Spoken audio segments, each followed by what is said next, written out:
یہ وظیفہ، یہ کلمات میں نے جس شخص کو بھی بتائے ہیں اور اس نے وظیفہ اس کا پورا مکمل کیا ہے، کبھی اس نے مجھے یہ نہیں کہا کہ میرا وہ کام نہیں ہوا جس ہمارے مقتدی ہیں ہم اپنے مقتدیوں کو بتاتے ہیں، بیماری کے لیے بتاتے ہیں، مشکلات کے لیے بتاتے ہیں، حتیٰ کہ جس مقصد کے لیے بھی اس وظیفے کو کیا جاتا ہے وہ مقصد پورا ہوتا ہے۔ تو اس لیے یہ وظیفہ جس طریقے سے آج کی ویڈیو میں آپ کو بتاؤں گا، اگر آپ اسی طریقے سے اس وظیفے کو ہو ہی نہیں سکتا کہ آپ اس میں اعظم کا وظیفہ کریں اور وظیفہ کرنے کے بعد دعا مانگیں اور اس دعا کے اندر اپنی حاجت کو رکھیں، اپنی ضرورت کو رکھیں، اپنی مشکلات اور پریشانی کو رکھیں۔ اعوذ باللہ من الشیطان الرجیم، بسم اللہ الرحمن الرحیم۔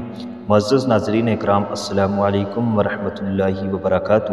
معزز ناظرین، امید ہے کہ آپ سب خیر و عافیت سے ہوں گے۔ آج کی ویڈیو میں ہم بات کریں گے اسم اعظم کے وظیفے کے حوالے سے۔ اسم اعظم کون سا ہے اور اس کا وظیفہ کرنے سے ہمیں کیا فائدہ حاصل ہو سکتا ہے؟ اسم اعظم کے حوالے سے اختلاف پایا جاتا ہے۔ بعض نے ربنا کو اسم اعظم قرار دیا ہے اور بعض نے اللہ لا الہ الا هو الحی القیوم اس کو اسم اعظم قرار دیا ہے۔ آج کا جو وظیفہ ہے وہ اسم اعظم کے حوالے سے ہے اور اسم اعظم کا وظیفہ ہے۔ یہ وظیفہ، یہ کلمات میں نے جس شخص کو بھی بتائے ہیں اور اس نے وظیفہ اس کا پورا مکمل کیا ہے، کبھی اس نے مجھے یہ نہیں کہا کہ میرا وہ کام نہیں ہوا جس کے لیے میں نے یہ وظیفہ کیا تھا۔ کبھی ہمارے مقتدی ہیں ہم اپنے مقتدیوں کو بتاتے ہیں، بیماری کے لیے بتاتے ہیں، مشکلات کے لیے بتاتے ہیں، حتیٰ کہ جس مقصد کے لیے بھی اس وظیفے کو کیا جاتا ہے وہ مقصد پورا ہوتا ہے۔ اور ہم نے جس شخص کو بھی یہ وظیفہ بتلایا اس نے واپس آ کر ہمیں یہی کہا کہ آپ نے جو وظیفہ بتلایا تھا ہم نے اپنے فلاں مقصد کے لیے پڑھا، ہمیں اس مقصد میں کامیابی اور کامرانی ہو گئی۔ تو اس لیے یہ وظیفہ جس طریقے سے آج کی ویڈیو میں آپ کو بتاؤں گا، اگر آپ اسی طریقے سے اس وظیفے کو کرنا شروع کریں گے، انشاءاللہ العزیز آپ کو مقصد میں کامیابی ہوگی۔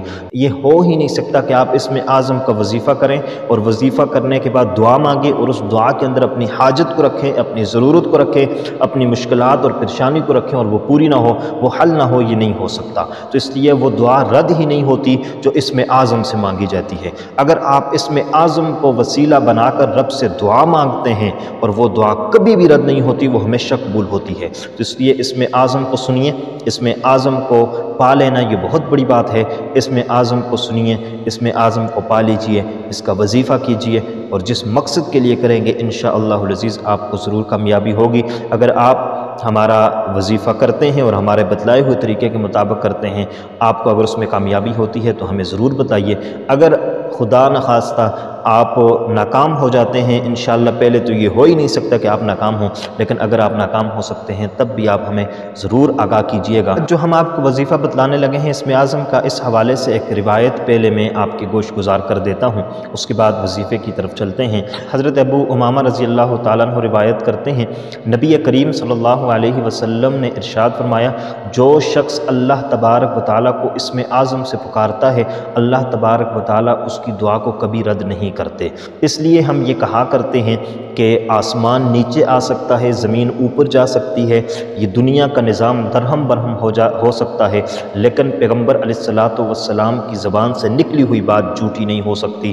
اگر آپ صلی اللہ علیہ وسلم نے یہ فرما دیا کہ اگر اسم اعظم سے اللہ کو پکارا جائے اور دعا مانگی جائے تو اللہ اس دعا کو کبھی بھی رد نہیں کرتے۔ تو اس لیے ہم جو آپ کو وظیفہ بتلاتے ہیں، ہم آپ کو اس میں اسم اعظم کو پڑھنے کا وظیفہ بتاتے ہیں کہ آپ اتنی مرتبہ اسم اعظم کو پڑھیے اور اس کے بعد دعا کیجئے، اس دعا کے اندر اپنی حاجت، اپنی ضرورت، اپنی پریشانی کو رکھیے، انشاءاللہ العزیز آپ کی حاجت پوری ہو جائے گی، آپ کی ضرورت پوری ہو جائے گی، آپ کی مشکلات آسان ہو جائیں گی، آپ کے مصائب دور ہو جائیں گے، آپ کی تکالیف دور ہو جائیں گے۔ حضرت ابو امامہ رضی اللہ تعالیٰ عنہ فرماتے ہیں کہ میں نے آپ صلی اللہ علیہ وسلم کو فرماتے ہوئے سنا کہ اسم اعظم سے اللہ کو پکارا جائے تو اسم اعظم سے پکاری ہوئی دعا وہ کبھی رد نہیں ہوتی۔ اور آپ صلی اللہ علیہ وسلم نے فرمایا اسم اعظم سورۃ البقرہ میں ہے، اسم اعظم سورہ آل عمران میں ہے، اور فرمایا اسم اعظم سورہ طٰہٰ میں ہے۔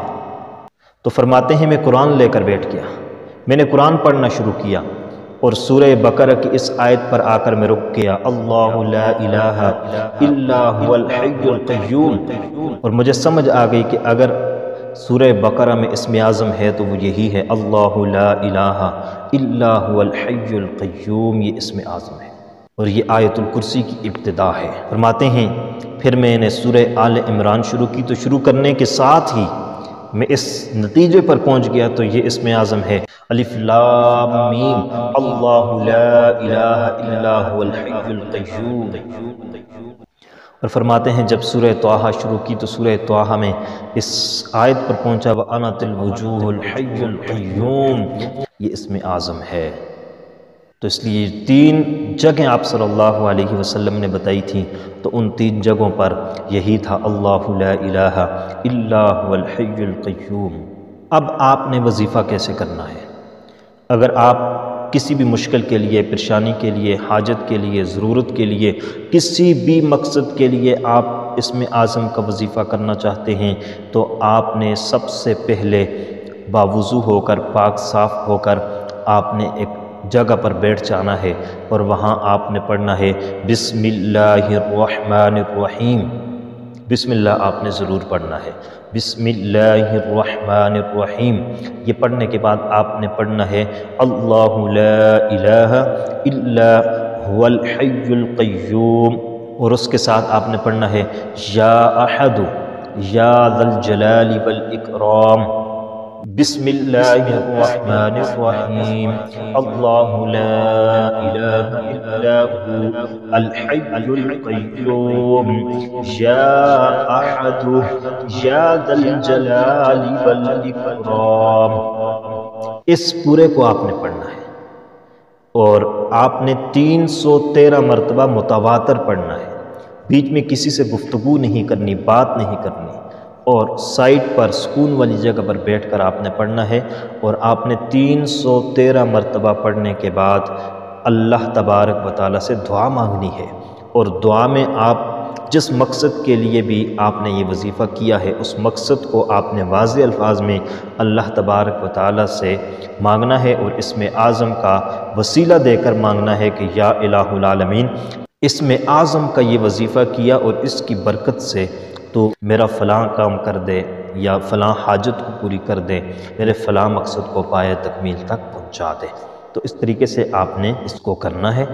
یہی الفاظ، یہی وظیفہ ہم نے جسے بھی بتلایا اور اس نے مکمل اگر کیا اور ہمارے بتلائے ہوئے طریقے کے مطابق کیا تو وہ کبھی ناکام نہیں ہوا، اپنے مقصد میں ہمیشہ کامیاب ہوا ہے۔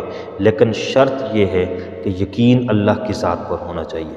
یہ بات ذہن کے اندر رکھیں کہ اگر آپ کا یقین نہیں ہوگا تو پھر آپ کو اس وظیفے میں کامیابی نہیں ہو سکتی۔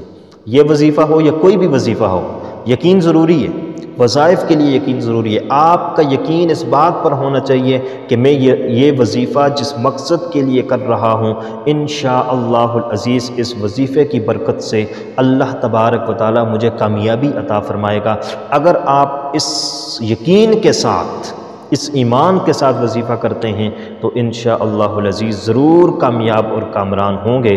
امید ہے کہ آپ کو ہماری آج کی ویڈیو پسند آئی ہوگی۔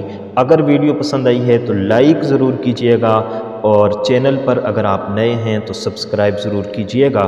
انشاءاللہ العزیز ہم آپ کے لیے نئی نئی اسلامک ویڈیوز، مستند اور مجرب وظائف اور اسلامک انفارمیٹیو ویڈیوز اور اس کے ساتھ ساتھ اسلامک لرننگ ویڈیوز لے کر آپ کی خدمت میں حاضر ہوتے رہیں گے۔ اللہ حافظ۔ السلام علیکم ورحمۃ اللہ وبرکاتہ۔